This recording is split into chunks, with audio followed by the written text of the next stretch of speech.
Hi hello నమస్తే friends. Mango season వచ్చేసింది కదా. మామిడికాయలతోటి ఎవరికి నచ్చినట్టు వాళ్ళు రకరకాలుగా చేసుకుని తింటారు. కానీ మా ఊరు సైడ్ అయితే ఎక్కువగా మామిడికాయతోటి మామిడికాయ పప్పు, లేదు అంటే మామిడికాయ ఉడికించి బెల్లం వేసి కూరలాగా చేసి తింటారు.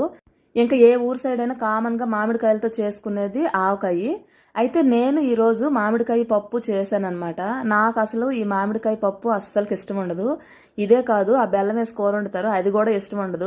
నాకు పెళ్లి కాక ముందు వరకు కూడా మా అమ్మల ఇంట్లో మామిడికాయ పప్పు వండితే ఖచ్చితంగా నాకు సెపరేట్ గా ఒక కూర వండాల్సిందే. ఒకవేళ నా కోసం కూర ఏది చెయ్యకపోతే పక్కింటి దొడ్డమ్మల ఇంటికెళ్ళో ఎదురింటి మా వదినాల ఇంటికెళ్ళో ఖచ్చితంగా మా అమ్మ అయితే కూర తెచ్చి పెట్టేది. నా కోసం కూర ఏది చెయ్యకపోతే కాలేజ్ నుంచి వచ్చి అలాగే అలిగే ఆకలితో పడుకునేదాన్ని. అప్పుడు మా అమ్మ అనేది, పెళ్ళయ్యాక మీ అత్తరింట్లో ఇదే కూర వండితే ఏం చేస్తావు అని. పెళ్ళయ్యాక ఆలోచిద్దాంలే అనేసేదాన్ని.